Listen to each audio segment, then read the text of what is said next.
Bismillahirrahmanirrahim. Alhamdulillahi rabbil alamin. Allahumma salli wa sallim wa barik ala sayyidina Muhammadin wa ala alihi wa ashabihi wa tabi'ina lahum bi ihsanin ila yaumiddin. Amma ba'du, qala al-muallif rahimahullahu ta'ala wa adama naf'a bihi wa bi barakati ulumihi wa bikum fid dharaini amin. Qala radhiyallahu anhu. Sekarang sampai di mana? Halaman 16, bro. 16. Ya, yustahabu itu ya. Yustahabu li syaikhi an yuqaddima ala syuru'i fil bahthi wat tadrisi qira'ata syai'in min kitabillahi ta'ala tabarukan wa tayammunan. Sekarang masuk kepada bagian si guru nih ya. Nah, kemarin beberapa pembahasan sebelumnya itu adab di majelis untuk si talib, untuk pelajar, untuk santri ya. Di majelis juga ada adab bagi si guru ya. Seorang syekh juga ada adabnya di dalam majelis gitu. Jadi bukan cuma si pelajarnya aja, termasuk gurunya. Dari nomor 12 ya sampai ke depan nih, ini ditujukan buat si syekh ya, buat yang ngajar. Di antaranya apa itu? Di sini katanya yustahabu dan disunahkan. Ya. Yustahabu disunahkan li syaikhi bagi seorang guru. Sunnah apa? An yuqaddima, bahwa dia mendahulukan ala syuru'i, atas memulai fil bahti, di dalam pembahasan pelajaran ya, dalam pembahasan ilmu, wat tadrisi, dan dalam mengajar. Apa tuh yang sunnah dia dahulukan bagi si guru? Ini maf'ulnya, qira'ata syai'in bacanya. Kalau dalam nahwu qira'ata itu maf'ul dari yuqaddim ya. Mendahulukan membaca sesuatu ya, atau sedikit min kitabillahi ta'ala, daripada Al-Quran. Untuk apa? Tabarrukan, untuk ngambil berkah, watayamunan, dan ngambil kebaikan. Nah ini nih ciri ahli sunnah nih ya. Di antara ciri ahli sunnah wal jamaah, kalau mulai ngaji si gurunya tertib Fatihah. Di sini bahkan bukan Fatihah, suruh baca Quran dulu. Beberapa ayat lah gitu ya. Untuk apa? Tabarukan wa tayammunan. Itu alasannya. Maf'uli ajli. Untuk ngambil berkah dari ayat-ayat Allah Ta'ala ya, dari Quran, dan ngambil kebaikan. Terus apa lagi? Wa yad'u aqibal qira'ah. Dan dia berdoa. Ya, wa yad'u atau ke an yuqadima. Dan dia berdoa tuh, si syekh, si guru. Aqibal qira'ati, setelah dia membaca Al-Quran tadi. Untuk siapa? Linafsihi, untuk dirinya. Walil hadirina, dan untuk orang-orang yang hadir. Ya, para jamaahnya. Wasairil muslimin, bahkan untuk seluruh orang-orang muslim. Karena lagi rame nih kemarin. Tahu nggak? Yang ada ulama Saudi datang ke Indonesia. Hah? Nah, emang salah orang kita juga, terlalu latah gitu ya. Ya, orang Indonesia kan nggak boleh ngeliat orang yang lihatnya rame, ya kan?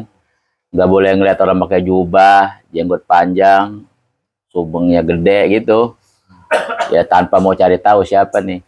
Itu syekh itu datang ke Indonesia, dia emang nggak salah karena diundang sama kelompoknya ya, dari Saudi, orang-orang Wahabi. Wajar aja diundang namanya. Ada orang kita ngundang lah. Kebetulan nih ada ulama dari Timur Tengah gitu ya. Kita undang ke majelis kita. Namanya majelis kita nih biasanya kalau mulai ngaji ngapain? Kayak tadi tuh minimal baca Fatihah. Di sini malah disuruh baca Quran. Ya, bukan Fatihah lagi. Terus habis begitu baca Fatihah, si syekh ini dikasih waktu buat ngomong. Yang pertama dibahas apa? Sama dia.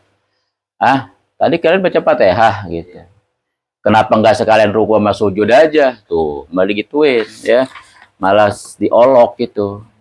Ya, Nabi nggak ngajarin. Kalau saya nggak tahu besok dari kiamat saya ditanya ntar, waduh tanggung jawab saya kata dia gitu. Dan seterusnya lawal hasil. Ya. Padahal ciri Ahlussunnah wal Jamaah kita sebagai bentuk adab di majelis tuh, apalagi dia seorang guru, sebelum mulai ngajar bahas minimal Fatihah. Untuk siapa tuh ya? Untuk dirinya, untuk orang-orang yang terkait dengan majelisnya, gitu ya. Di bawah lebih lengkap lagi nih, masalah doa nih panjang lebar dibahas ya. Bukan cuma buat yang ya pengarang kitab aja, bahkan wasairil muslimin. Semua orang-orang muslim yang masih hidup, yang udah meninggal, bawa situ biar dapat kebaikannya. Gitu ya. Tuh, jadi kalau Ahlussunnah mah berbagi kebaikan tuh sifatnya bebas dan umum sama siapa aja, nggak dibatasi. Ya, termasuk kita, guru-guru kita ngajarin begitu ya. Iya. Jadi tidak ada satu majelis yang dipimpin sama guru yang paham Ahlussunnah wal Jamaah, kecuali kalau mulai mau ngaji, ya minimal baca Fatihah. Kenapa? Itu salah satu adab majelis dan yustahabu di sini. Dianjurkan ya, disunahkan. Bahkan habis baca Quran itu dia wa'id'u aqibal qiraah, dia berdoa tuh habis dia baca Fatihah atau baca Quran tadi, ya nggak cukup dia baca Fatihah doang, malah dilanjutin doa dulu, doa lagi untuk dirinya, untuk yang hadir, untuk seluruh kaum muslimin. Ya. Udah selesai gitu, ngapain lagi? Langsung ngajar? Enggak. Tsumma yasta'idzu billah minasyaitonir rajim. Kemudian dia minta perlindungan kepada Allah Ta'ala daripada syaitan yang terkutuk. Artinya baca ta'awudz ya. Tapi ini memang baca a'udzu ya, ada sedikit ikhtilaf. Kata ulama itu a'udzu dibaca khusus ketika kita mau baca Quran. Ya, kalau mau baca Quran tuh ya, wa idza qara'tal Quran fasta'idz billah. Di Quran juga ada gitu ya. Kalau jika engkau membaca Quran maka mintalah perlindungan kepada Allah. Artinya baca a'udzu. Jadi kalau baca Al-Quran sunnahnya di awal baca apa? Ta'awuz ya. Adapun selain itu katanya ya kaul yang mu'tamad, udah langsung aja bismillah gitu. Ya. Di sini mah secara lengkapnya bahkan disuruh apa tuh? Baca ta'awuz dulu ya. Tuh. Maka dia minta perlindungan kepada Allah dari setan yang terkutuk. Artinya dia baca a'udzubillahi minasyaitonirrajim. Kemudian wa yusammillaha ta'ala, dan dia baca bismillah tuh. Ya, dia menyebut akan nama Allah Ta'ala. Artinya baca bismillah, baca a'udzu, baca bismillah, wa yahmaduhu, dan dia membaca alhamdulillah tuh ya, memuji Allah Ta'ala, baca alhamdulillah. Ya. Kayak tadi kita bismillah, alhamdulillah. Terus apa lagi? Wa yusalli ala nabi sallallahu alaihi wasallam ya, wa ala alihi wa ashabihi. Dan dia juga bersolawat kepada Nabi sallallahu alaihi wasallam dan atas keluarga beliau dan para sahabat-sahabat Nabi. Tuh. Jadi komplit ya. Itu adab si guru begitu. Ya, sebelum dia menyampaikan ilmu, menyampaikan pelajarannya, awal dulu tuh dengan ada tartibul Fatihah, ya, kemudian dia buka dulu dengan ta'awuz di sini mah, ya, sekalipun ikhtilaf ya. Kebanyakan sih guru-guru kita tuh kalau mau ngajar mah nggak baca a'udzu ya.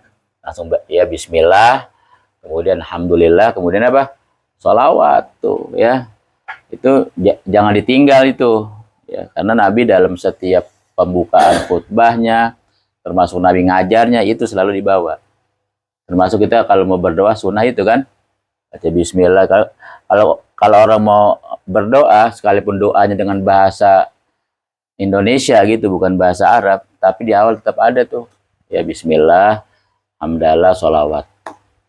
Itu sebagai pembuka daripada ya doa-doa yang kita baca, yang kita minta. Termasuk apalagi mau ngaji nih ya. Ngaji kan salah satu bentuk ibadah yang paling utama ya gitu. Di antara ibadah-ibadah wajib yang paling utama adalah nuntut ilmu. Maka di awal itu ya dengan bacaan-bacaan, ya dengan doa-doa gitu. Bahkan bukan cuma bersolawat, kemudian wa yataraddo an a'immatil muslimin. Yataraddo membaca radhiyallahu anhu. Ya, yataraddo membaca radhiyallahu anhu. Kalau terawih itu Khalifatu Rasulillah Sayyidina Abu Bakar Siddiq taraddu anhu ya. Ucapanlah oleh kalian radhiyallahu anhu gitu. Jawab tuh. Kalau lagi tarawih Bilal ngomong taraddu anhu ya, ucapin apa? Radhiyallahu anhu gitu. Ya, itu namanya disebutnya taradau an a'immatil muslimin ya, terhadap imam-imamnya kaum muslimin ya. Tuh, para tokoh-tokoh agama dari kaum muslimin ucapin radhiyallahu anhum kepada mereka. Wa masyayikhihi, dan ya masyayikh kaum muslimin ya. Tokoh-tokoh agama pada cendekiawan orang muslim baik salaf maupun khalaf ucapan taradau kepada mereka. Ucapan radhiyallahu anhum. Tuh, ya.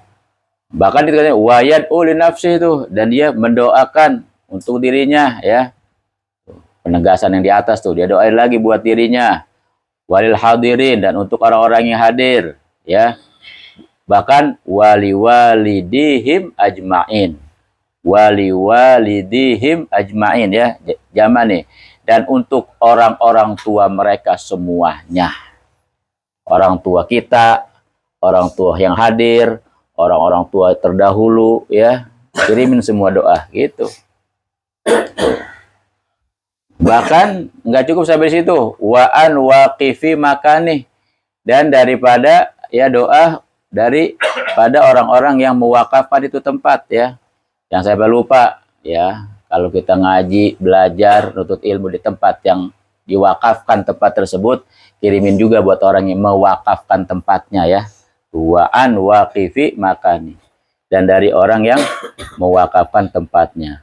Au banihi, atau yang membangunkan tempat tersebut. Yang bangunin ya, tuh yang ngasih dana, ngasih biaya buat bangun, atau tukang-tukang yang bekerja pakai tenaga, kirimin doa semua.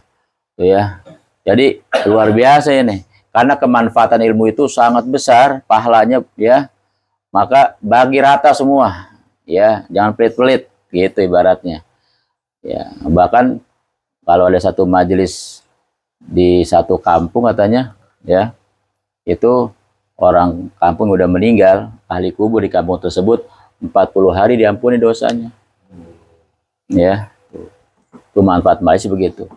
Jadi kalau ada satu majelis di satu tempat, di satu kampung, maka ahli kubur yang dikubur di kampung tersebut 40 hari dapat ampunan tuh. Ya, gimana kalau satu kampung tiap malam ada majelis taklim? Ya, kan kemarin waktu Habib Umar ditanya, ya, Umar ditanya tentang kondisi kita nih Indonesia. Habib pasti banyak berita juga ya yang didengar tentang Indonesia begini segala macam. Kata Ibu Umar, udah ya, dalam kondisi apapun, satu, tetap melakukan kebaikan buat diri kita, dua, sebarin kebaikan buat siapapun ya. Jadi nggak usah mikirin berita-berita yang sekarang begini segala macam ya. Itu kan kayak Umar kemarin di Indonesia lagi ramai masalah nasabah habaib, sedikit pun nggak pernah bahas itu ya. Waktu ngaji tuh, ya ngaji ilmu aja yang subuh ya. Artinya apa? Artinya kita sebagai muslim melakukan kebaikan, istiqomah dalam kebaikan, dan menyebarkan kebaikan sesuai yang kita mampu. Loh, kenapa begitu? Karena kebaikan tadi dengan sendirinya bakal menutup perkara yang buruk. Itu ya. Innal hasanat yudhibnas sayiat. Itu dia dalilnya. Karena kebaikan-kebaikan bisa apa? Menghilangkan keburukan. Kita banyak dosa nih, ya kan? Dengan kita melakukan sebuah kebaikan, dosa dalam diri kita bisa terhapus. Ya, begitupun kebaikan yang kita lakukan secara berjamaah di satu tempat, itu bisa menutup apa? Bisa menghilangkan, bisa mengusir segala macam bentuk kejahatan dan keburukan. Ya. Satu majlis taklim itu bisa menutup 70 tempat-tempat yang tidak baik. Ya kan? Jadi kalau di satu kampung, ini ada 70 tempat nih lagi melakukan hal yang nggak baik nih malam hari ini gitu kan.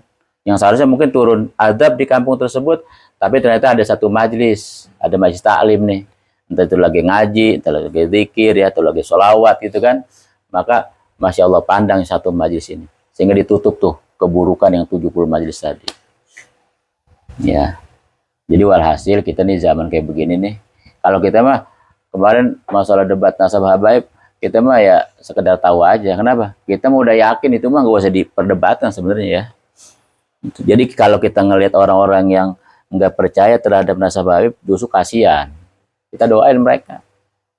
Ya, kasihan gitu. Kenapa? Sebab baru sekarang aja ramai di zaman kita ya.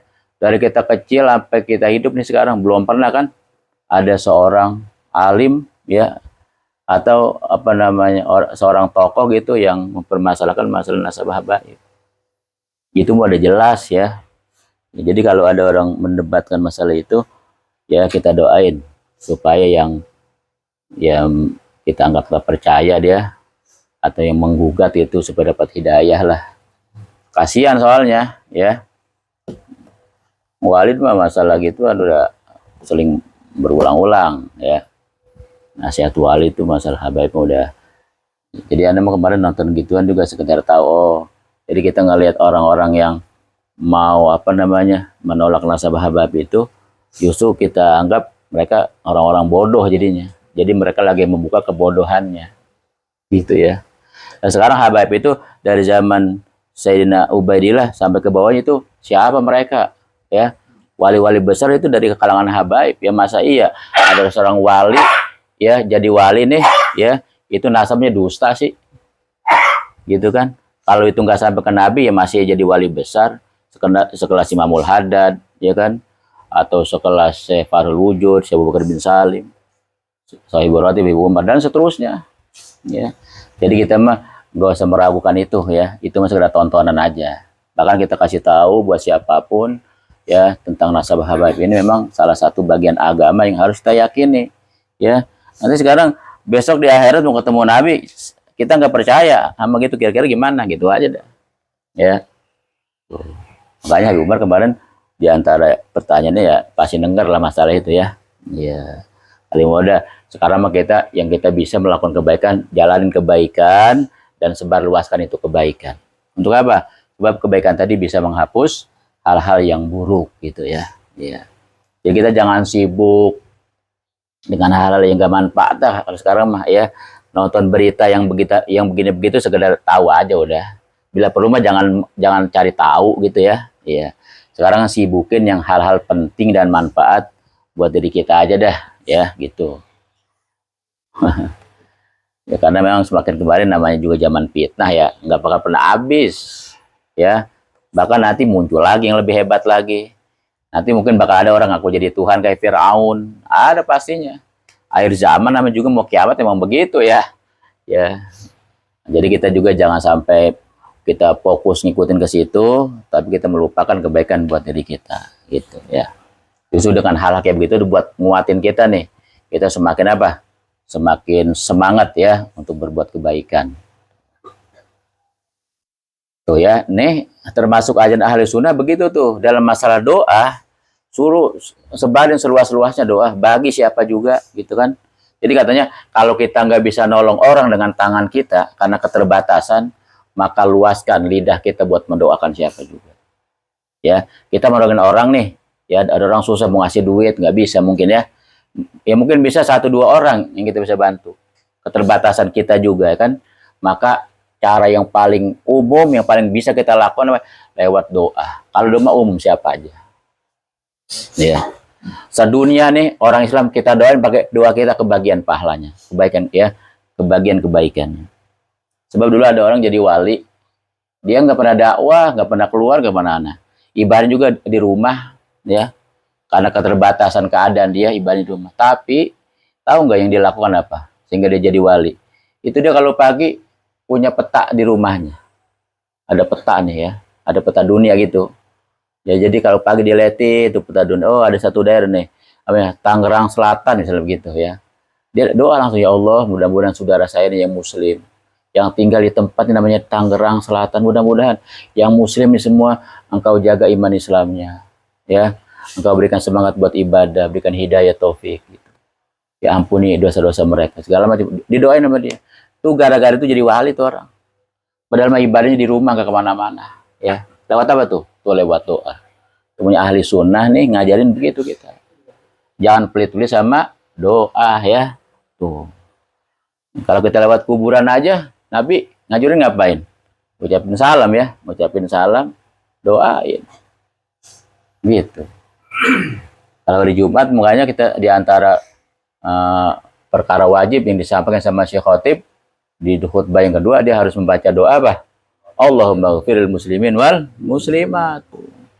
Ingat yang sering jadi khotib jangan sampai lupa itu baca doa itu.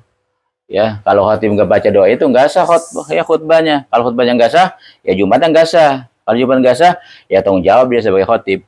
Nanggung orang semasjid begitu. Ya, iyalah, iya kan? Kan begitu konsekuensinya. Tuh. Iya.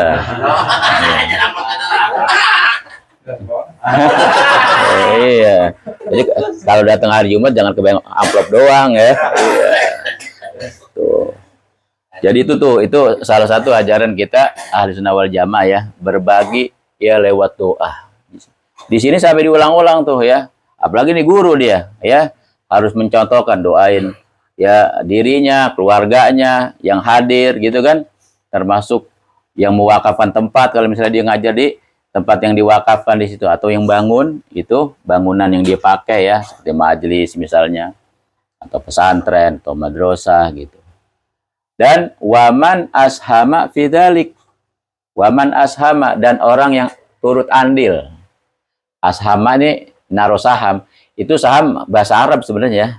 Naro saham tuh ashama, ikut andil artinya ya. Fidzalika, di dalam itu apa? Wakaf ataupun membangun.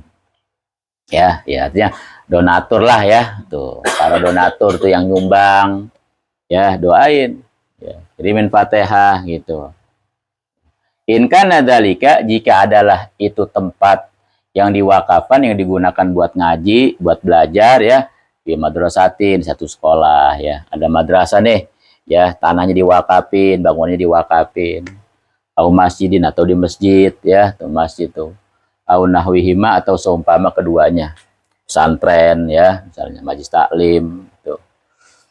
Tuh, sampai sejauh itu semua poin yang terkait dengan hal-hal kebaikan semua ya, kasih doa ya, kirimin Fatihah kepada mereka semua.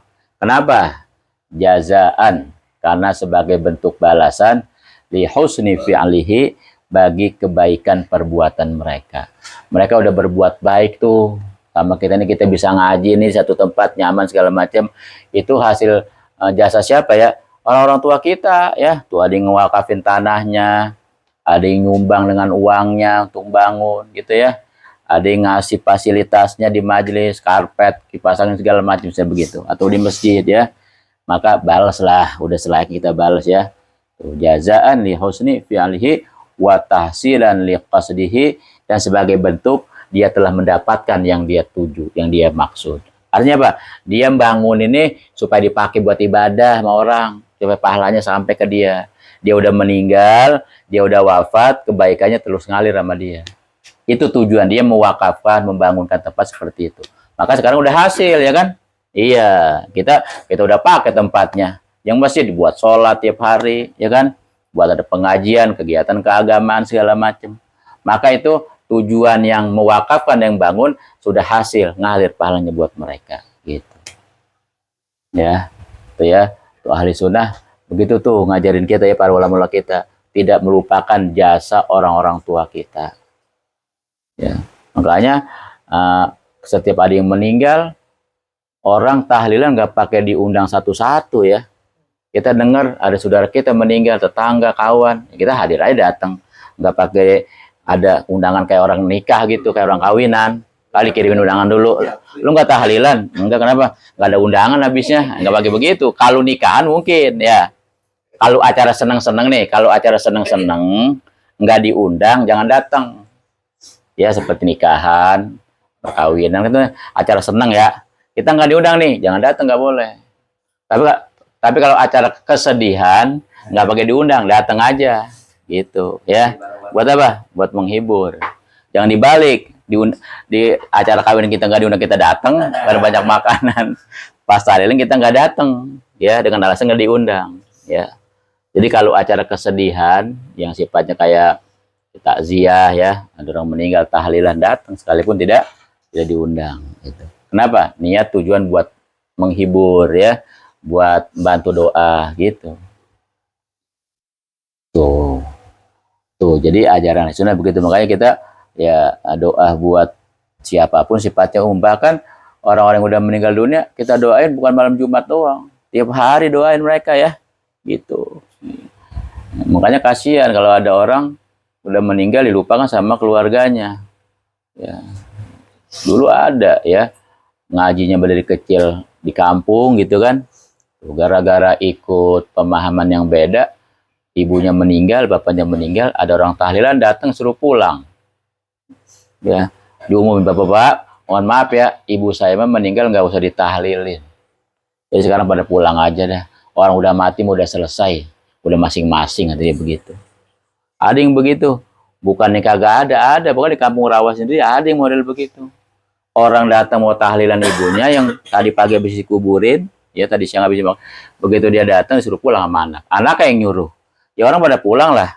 Ya anaknya yang nyuruh ya. Ya dengan alasan katanya udah nggak ditahlilin lagi ya, karena yang udah mati udah selesai. Udah nggak ada hubungan lagi dengan hidup gitu. Ya, padahal itu kita memperhatikan orang yang sudah meninggal harus lebih daripada yang hidup ya. Mal mayyitu fil qabri illa kal ghariqil mutaghawwis, kata Nabi gitu. Tidaklah si mayit dalam kuburnya itu kayak orang yang lagi tenggelam ya. Lagi ada orang kanyut nih, ntar nongol, ntar tenggelam, lagi teriak-teriak, ngapain dia? Minta bantuan, yang tadru da'watin min akhi.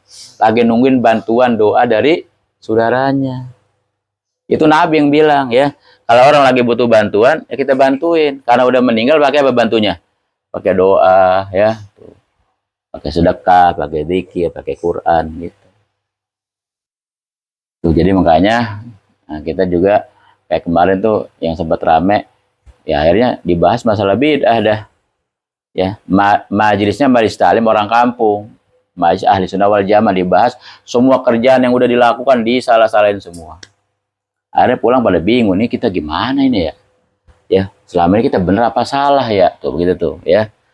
Apa kita kerjaan kita nih memang semuanya bid'ah kali ya? Tuh. Jadi akhirnya kerjaan yang udah bertahun-tahun dikerjain jadi ragu gara-gara denger ya apa namanya pembahasan yang sebentar. Gara-gara apa tuh? Gara-gara salah ya nyari guru. Dulu waktu Ana masih di Mukim, itu di Salemba ada LIPIA, Lembaga Ilmu Pengetahuan Islam dan Bahasa Arab. Gratis itu, belajar itu. Bahkan kalau kita pinter nih, punya prestasi, dapat gaji tiap bulan. Ya fasilitasnya enak. Ya dia nyewa gedung di Salemba, tahu sendiri. Kayak hotel gitu, pakai AC, belajar gratis. Dan kalau yang berprestasi dapat gaji, dan kalau berprestasi lagi ya bisa mempertahankan tuh prestasinya, dia bisa dapat beasiswa belajar ke Saudi gratis ya. Dan itu Walid sangat marah kalau ada anak sagopa apalagi santri ikut belajar di situ. Itu Walid mencak-mencaki bisa seharian. Kata Walid, emang di sini kurang ilmu, NTP belajar di situ. Dulu udah pernah ada anak nih izin dibaca begitu, mau ngaji di situ, habis itu bukan cuma dia, udah bilang semua diomelin. Ya, anak mukimnya, anak madrasahnya, semua kan nama Walid. Ternyata benar ya, itu ada santri dari Jawa. Di Jawa itu, Jawa Timur, ada pesantren tambak beras. Itu salah satu pesantren tua dan terkenal itu ya, tambak beras. Itu dia cerita sendiri nih, udah jadi Wahabi dia. Jadi tokoh dan ustadznya Wahabi. Dia cerita begitu. Ya, dulu saya waktu masih kecil hidup di lingkungan pesantren. Ya, yang namanya Barzanji itu dia hafal. Barzanji, ya apalagi Diba, Syaraful Anam hafal. Kalau pesantren Jawa mah tiap malam gitu kan dibaca ya, wajib hafal bahkan. Pokoknya tradisi Ahlus Sunnah tuh ya, orang-orang kiai-kiai Jawa ya paham lah udah dari kecil sampai mondok. Akhirnya dia nanya sama seorang guru, pengen belajar keluar nih, pengen ke Jakarta. Ya, tapi karena biaya pas-pasan, kira-kira di mana ya yang belajar gratis tuh. Tadi kasih tahu ada lembaga bahasa Arab. Di mana? Di LIPIA. Tapi memang dipesenin sama gurunya, kalau nanti belajar di sana, ente ambil ilmu bahasa Arabnya aja, kalau akidahnya jangan ya. Berangkat tuh dia ke Jakarta, langsung ke situ. Dia terima, orang pinter ya, pinter, udah punya modal, santri dia. Ya langsung di situ dikasih asrama gratis, bahkan dapat gaji. Siapa yang nggak mau belajar situ ya? Akhirnya apa yang terjadi? Singkat cerita ya, semua yang pernah dia dapat di pesantren luntur semuanya.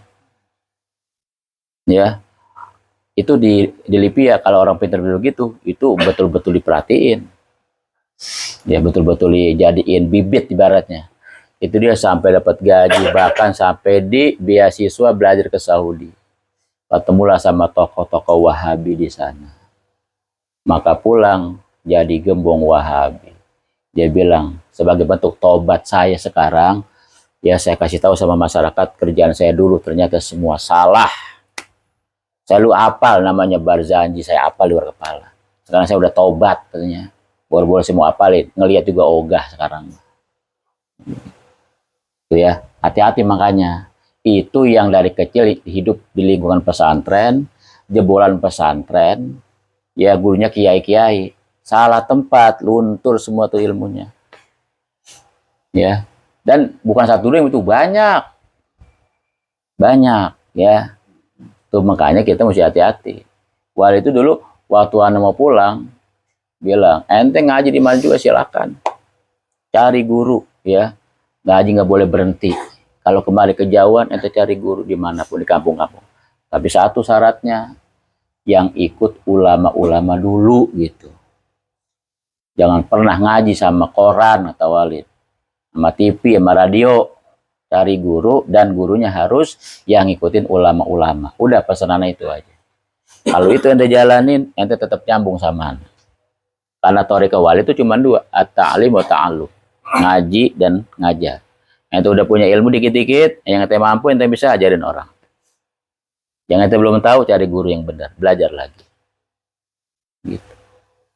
Ternyata memang suhbah ya yang kita tahu itu kalau kita tiap hari nempelnya sama siapa ya memang ketularan, sifat itu begitu ya. Iya, kan nggak mungkin ente ngaji sama tokoh Wahabi ente jadi ahli sunnah tulen. Nggak mungkin lah, ya kan gitu. Logikanya kan begitu ya. Kita ngaji sama gurunya seorang Wahabi, nggak mungkin kita bisa mempertahankan ahli sunnah kita, luntur. Contohnya itu deh, itu santri udah dari kecil hidup di lingkungan pesantren, ya, sama bapaknya tuh, ya tiap hari gimana sih, ya sampai berjanji apal, ibaratnya begitu, ya. Tapi begitu pindah tempat, sekarang jadi tokoh gembong Wahabi. Dia bilang semua kerjaan saya yang dahulu, saya udah tobatin, saya udah istighfarin katanya. Tiap hari saya sholat tobat katanya buat apa? Buat kerjaan saya yang dulu tuh ngapal berjanji, tahlilan, mauludan. Udah tobat saya semua. Soal itu dosa besar bah ya buat dia. Tuh sampai begitu tuh. Nah apalagi kita yang bocah kampung, nggak pernah pesantren. Jangan nyoba-nyoba dah pokoknya. Ya, jangan nyoba-nyoba ngobrol, apalagi debat sama orang-orang di luar ahli sunnah. Jangan. Daripada kita dengerin dia, mendingan lari dah. Yang kabur. Ya, nah sekarang mereka sengaja begitu ya. Kadang-kadang nongkrong di masjid. Kayak pernah tuh mampir sholat di mana gitu tuh, daerah mana gitu. Mampir sholat nih, itu ada orang depan pintu masjid lagi megang Quran, pakai lekar dari Quran di situ. Anda perhatiin, jadi tiap ada orang sholat yang masuk, nggak lama sebelum keluar dipanggil sama dia. Pak, sini Pak, sebentar Pak. Nah, kita ngobrol-ngobrol dulu. Nah, perhatiin orang. Udah selesai, kadang-kadang kalau yang buru-buru, maaf ya saya nggak bisa, buru-buru kabur. Kadang-kadang ada yang dengerin gitu, siapa nih orang gitu ya. Nah pas anda sholat nih ya kan, sholat tungguin juga sama, kita juga tungguin. Nah, anak Sarudin ada 4 atau 5 orang gitu, nanti ikut ya. Iya, anda sengaja nih belakangan sholatnya dah biar dia duluan nih ya kena. Ada ditarik, ada lewat pintu depan dah. Ada Ustaz Wahabi ternyata itu lagi ngomongin apa tahu kata kita. Ya pokoknya gitu dah ya. Sejarah mereka begitu. Sampai segitunya. Tuh. Artinya mereka ya apa namanya begitu gencar maksudnya. Nah, kita makanya sebagai ahli sunnah juga mesti betul-betul ya memperhatikan apa namanya tentang masalah ilmu yang kita dapat begitu. Ya, jangan sembarangan. Nih, salah satu ajaran ahli sunnah seperti ini nih kita pakai, kita jaga, kita jalani. Apa itu? Tuh, sebelum ngaji, ya seperti yang udah kita jalanin. Baca Fatihah segala macam. Terus, idza hadarat naubatu talibi, ya. Idza hadarat dan jika telah datang, telah tiba, apa? Naubatu talibi. Giliran seorang pelajar buat baca kitab. Naubah nih, piket, tugas, ya. Yang kemarin udah dibahas tuh. Ya, jadi dia dapat tugas nih hari ini buat baca kitab di depan guru gitu tuh ya. Nah, jika udah tiba waktunya, giran dia mau baca kitab nih si santri, maka istadzana syaikho. Dia minta izin dulu sama gurunya, ya. Ya, dia pegang kitabnya, dia minta izin buat baca gitu. Fa idza adzina lahu, maka jika si guru mengizinkan kepadanya, kata guru ayo baca udah. Ya, maka ista'adha, dia mulai tuh si santri ini baca apa? Pertama dia baca a'udzu gitu ya. Ya. Sekalipun tadi itu ada ikhtilaf ya, ya boleh a'udzu, boleh langsung basmalah gitu. Ya yang tamat sih kalau a'udzu itu dibaca kalau kita mau baca Quran ya. Setelah si gurunya mengizinkan dia untuk baca, maka dia mulai dengan baca ta'awuz, basmalah ya dan baca bismillah, wahamdalah dan baca alhamdulillah. Sama tuh, bukan cuma guru doang, murid juga begitu kalau mau baca kitab ya. Tuh baca ta'awuz atau langsung baca bismillah, hamdalah, wa yusolli ala nabi sallallahu alaihi wasallam dan berselawat kepada nabi wa ala alihi dan atas keluarganya wa sahbihi dan para sahabatnya. Ya. Apa tuh bismillahirrahmanirrahim, alhamdulillahirabbil alamin, sholawat ya. Terus apa lagi? Ya, wa yad'u wa thumma yad'u li syaikhi. Kemudian dia mendoakan buat si guru ya, doain gurunya tuh. Wali walideh dan kedua orang tuanya si guru, wali masyaikhi dan guru-gurunya si guru tadi ya, ke atasnya tuh. Wali nafsihi dan juga dia mendoakan buat dirinya, ya dia yang baca nih, doain buat dirinya.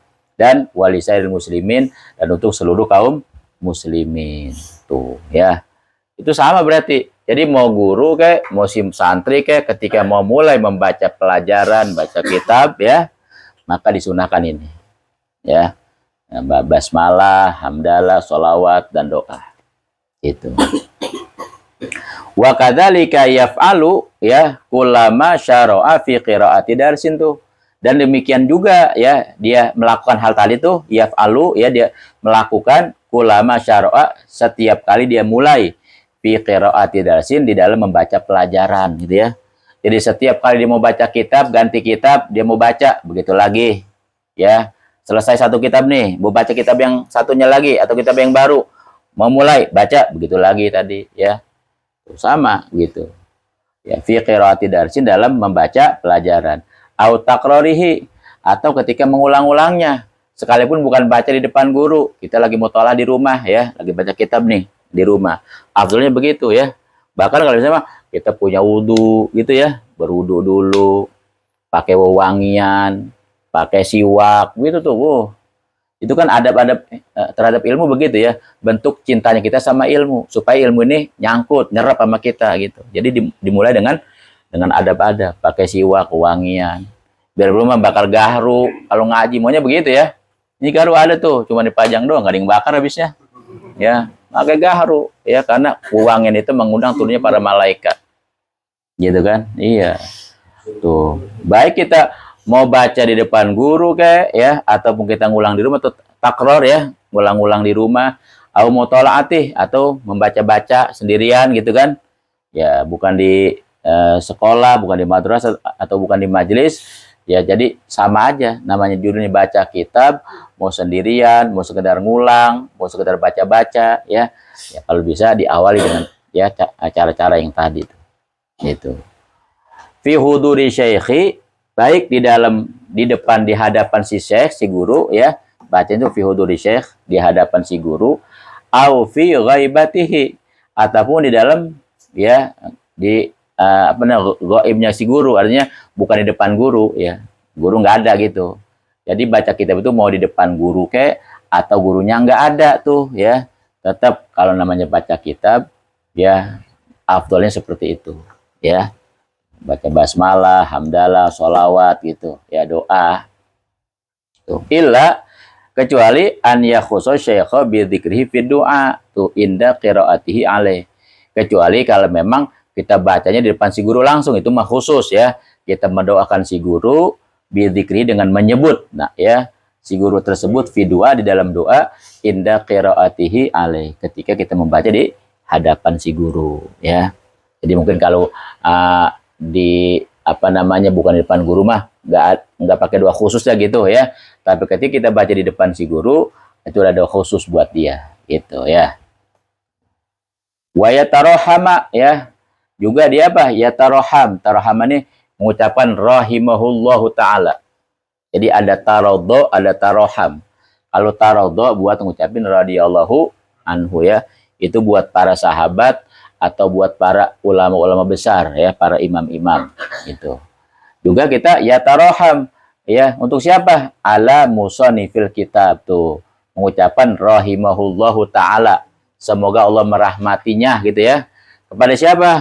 Kepada pengarang kitab, ala musannifil kitab, yang nulis, yang ngarang kitab, ya, inda qiraati, ketika membaca kitabnya, tuh ya. Tadi itu kita kirimin Fatihah buat yang ngarang kitab, ya.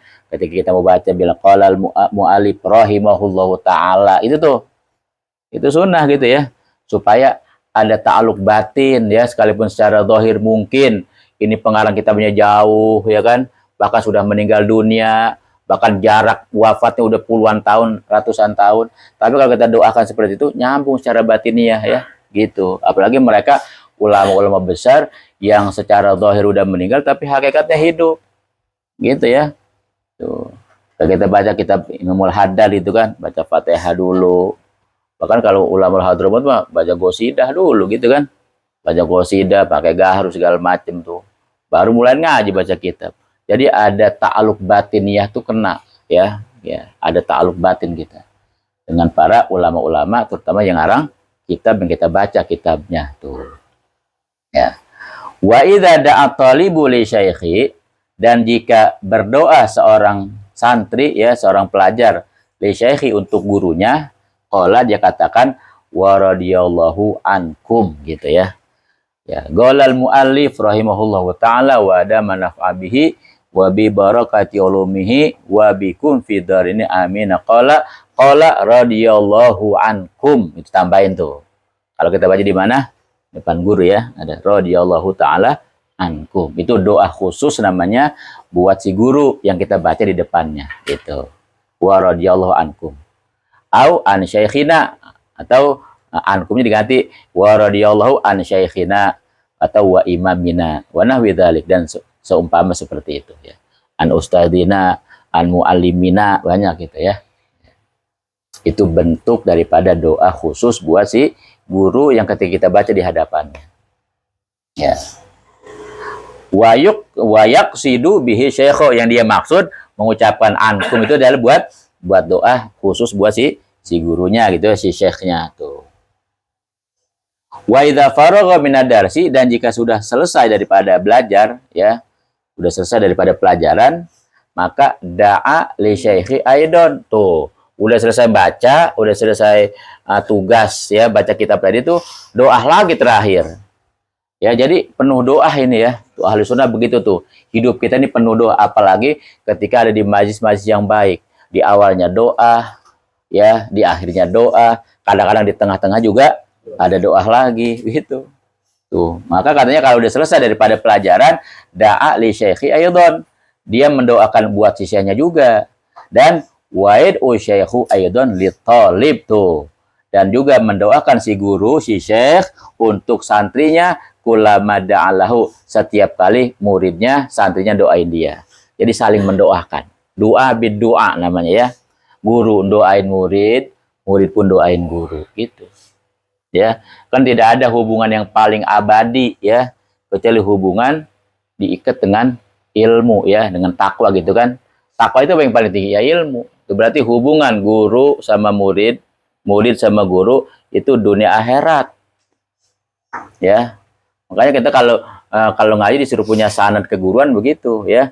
Karena tanggung jawab seorang guru itu, ya, sampai akhirat.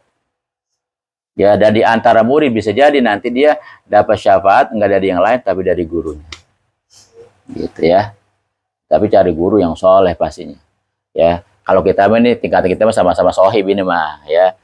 Kalau misalnya kita mau berguru, Anda punya guru walid, berarti anak hanya nempelin ente ke walid dah, gitu, ya, bukan ke anak, ya. Kalau kita mah sohib nih, cari guru yang soleh, yang alim, apalagi dia wali min auliyaillah, ya. Pegang baik-baik itu kalau punya guru begitu, dunia akhirat, ya.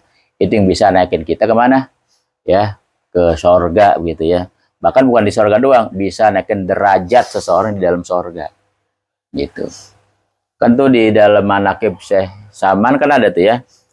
Seorang guru itu bukanlah yang mengerasi muridnya gitu ya. Tapi ngapa? Ya mengangkat derajat si murid. Tuh. Karena guru itu lebih tinggi dari orang tua kedudukannya. Ya. Jadi kalau orang tua kita nurun kita dari langit ke bumi, ya kan? Kalau guru dari bumi ke langit. Gitu. Makanya hak si guru itu bisa lebih besar ketimbang haknya orang tua. Ya. Karena kalau orang tua ngasih makanan zahir, jasmani, kalau guru ngasih makanan rohani, batin. Gitu ya. Makanya minimal sama dah haknya orang tua sama si guru gitu ya. Minimal haknya sama. Jadi kita doain, ketika kita doain orang tua, doain juga si guru. Makanya kalau baca Robbi Firli itu jangan sekali, 3 kali. Kenapa? Sebab ente punya orang tua 3. 1, orang tua kandung. 2, orang tua yang bini kita, yang anaknya kita jadiin bini. Siapa? Ya mertua. 3, orang tua yang ngasih kita makan rohani. Siapa? Orang tuanya 2, ya 4 kali berarti. Opi kalau 2. Ya. Jadi kalau kita baca Robbi Firli wali walidayya, yang pertama niatin buat orang tua kandung. Yang kedua Robbi Firli wali walidayya buat orang tua, mertua ya. Robbi Firli walidayya buat guru kita. Mertua lagi. Hah? Iya. Mertua A, mertua B. Jadi niatin begitu ya. Makanya kalau baca Robbi Firli jangan sekali, berapa kali? 3 kali. Ya. Nah, iya. Kalau baca Jawa tempat, kalau buat opik 2 masih. Ya. Yang ketiga baru OTW pik ya.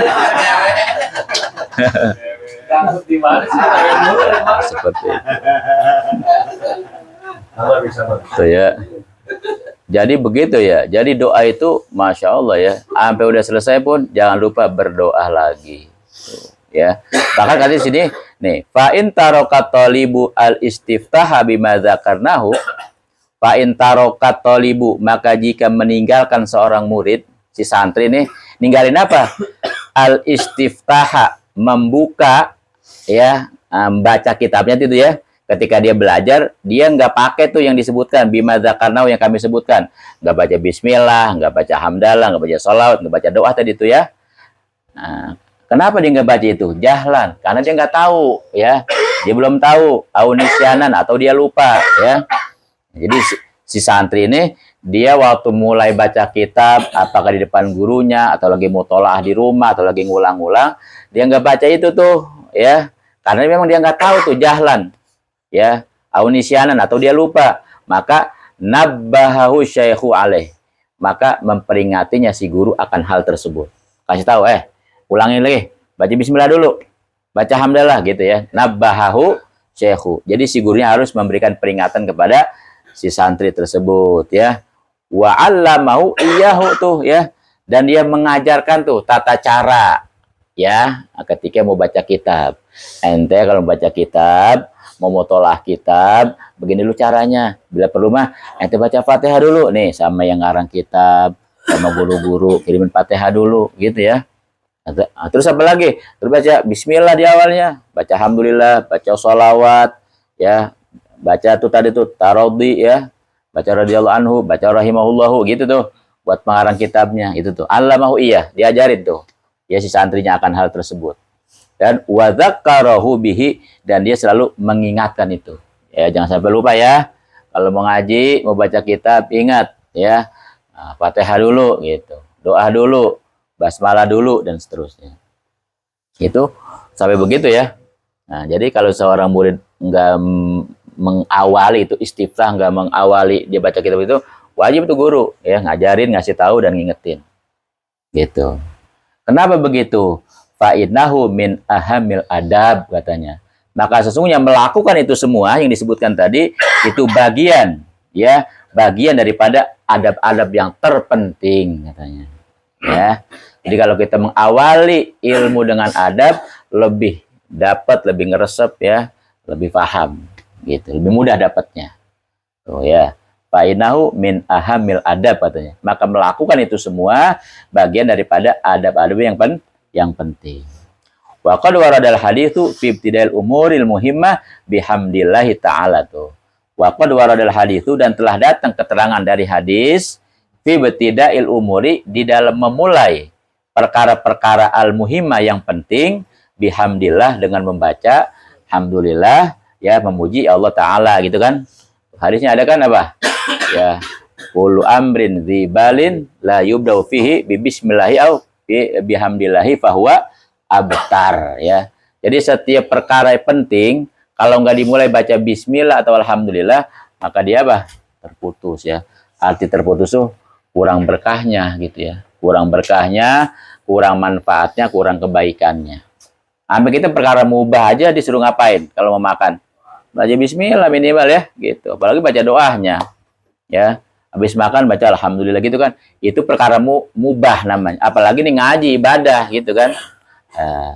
Itu ada keterangan dari Nabi ya bahwasanya memulai segala perkara penting ya dengan hamdillah, dengan memuji Allah Ta'ala, dengan bismillah dan alhamdulillah. Wahada minha, dan ini kerjaan ini nih yang disebutin tadi minha, daripada perkara yang penting itu ya. Baca kitab kan ibadah tadi itu ya. Baca kitab itu ngaji itu ya perkara ibadah. Maka masuk kategori perkara penting yang harus dimulai dengan membaca basmalah dan alhamdulillah gitu. Ya, terus idza ta'addadatid durusu fil majlis wahid. Nah, sekarang cara nih. Tadi udah apa namanya? Cara mulainya kalau mau ngaji mesti begini, baik si guru ataupun si santri. Mau ngaji, mau mulai baca kitab mesti begini caranya. Nah, sekarang perkara belajar udah nih, udah masuk kepada pelajaran.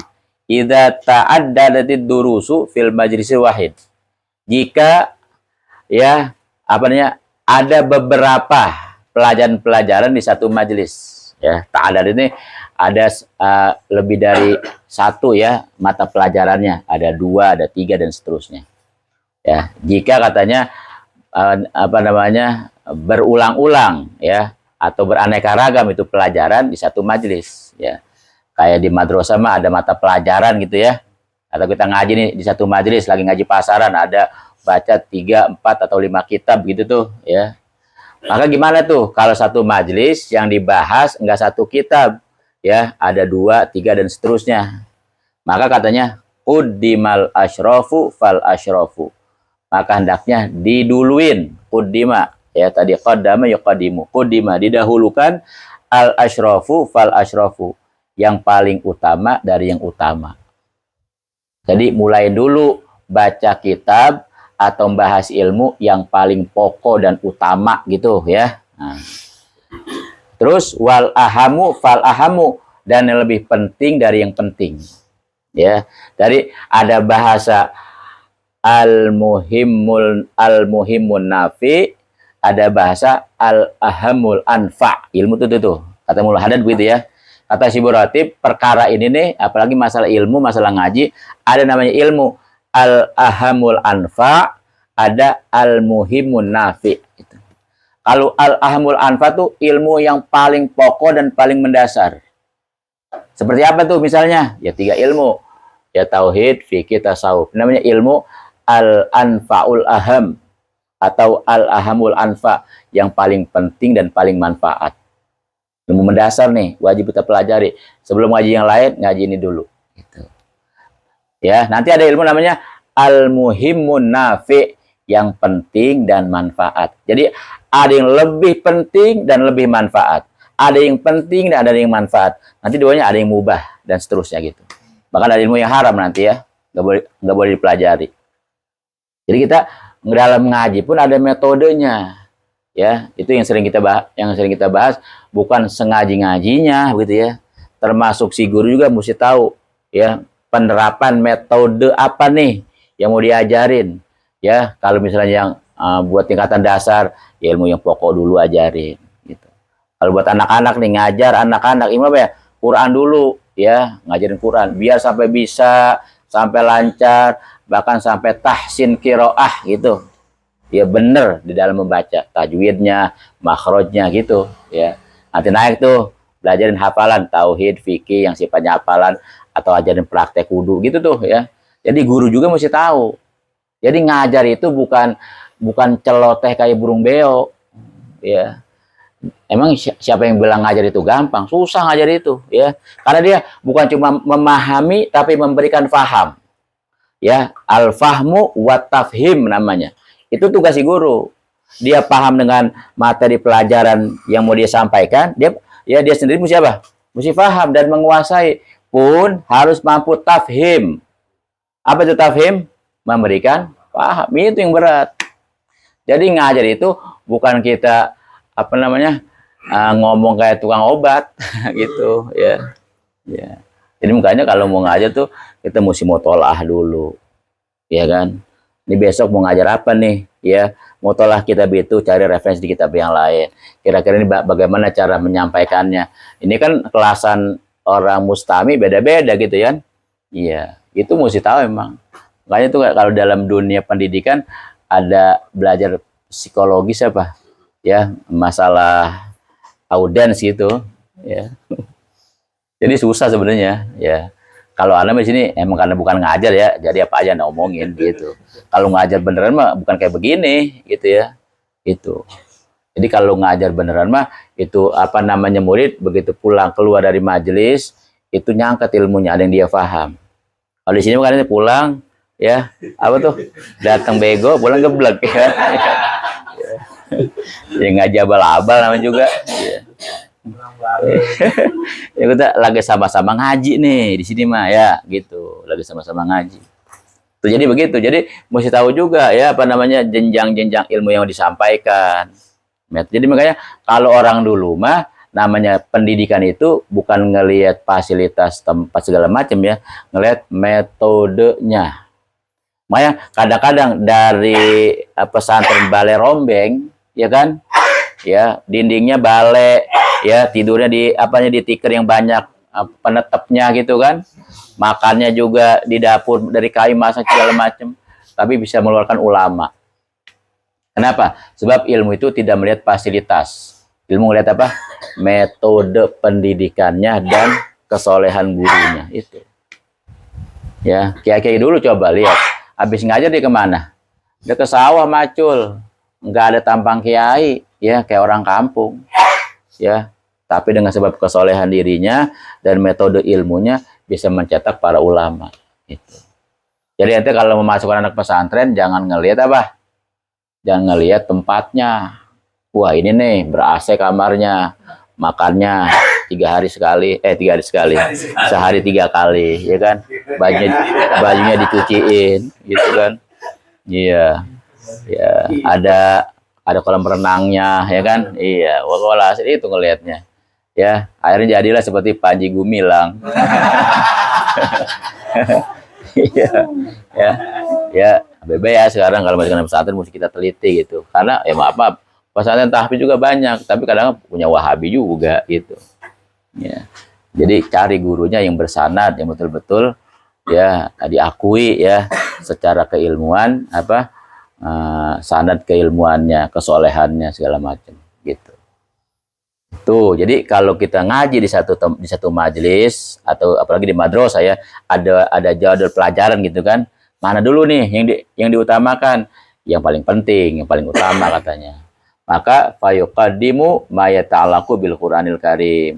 Maka dahulukan katanya fayuqaddamu, maka didahulukan ma yata'allaqu, ilmu yang berkaitan bil Qur'anil Karim, dengan Al-Qur'anul Karim ya. Tuh, yang berkaitan sama Al-Qur'an. Gitu. Tuma bil hadis syarif, kemudian dengan hadis Nabi yang mulia ya gitu. Jadi baca Quran dulu nih yang mau dibahas, ya udah Quran dulu, tafsir misalnya begitu ya, atau masalah hadis Nabi. Kemudian baru tuma bi usuluddin, kemudian masalah ilmu usuluddin tauhid gitu ya, ilmu tauhid itu ilmu usuluddin. Tuma bi usulil fiqhi, kemudian ilmu usul fikih ya, ilmu yang membahas tentang masalah ya hukum-hukum di dalam fikih gitu kan, ilmu usul fikih. Tuma bil fiqhil madhabi, kemudian belajar fikih madhab. Nah, kita nih mazhab Syafi'i, udah belajar baca kitab fikih Syafi'i gitu ya, yang mazhab Imam Syafi'i. Baru kemudian tuma bil fiqhil khilafi, kemudian belajar fikih perbandingan mazhab ya, Udah kita belajar Imam Syafi'i udah nih. Sekarang bagaimana? Imam Hanafi, Imam Maliki, Imam Ahmad bin Hambal, ya.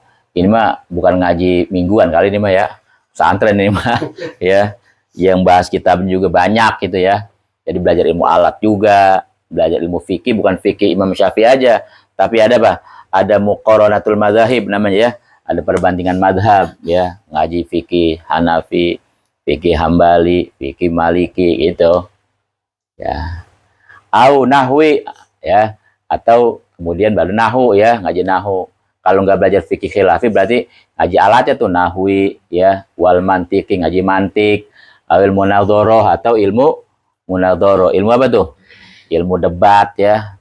Ini mah pesantren dah. Jadi itu pengurus pesantren atau mudir di satu ma'had mesti membuat tertib jadwal pelajaran gitu ibaratnya ya. Ya. Jadi pelajaran hari ini, hari ini gitu. Jadi tertib ya. Wala ba'sa kalau kita ngaji satu majelis sekaligus baca kitab, ada kitab fikih, tauhid segala macam, sekali ngaji bisa 5 kitab begitu. Ya maka tadi tuh ya, dahulukan yang paling penting dulu, yang paling utama. Makanya wala ba'sa an yakhtima syaikhu, dan boleh katanya an yakhtima bahwa mengakhiri atau menutup si guru asyikh al majlis akan satu majlis bidarsin raqaiqo dengan pelajaran-pelajaran yang lembut.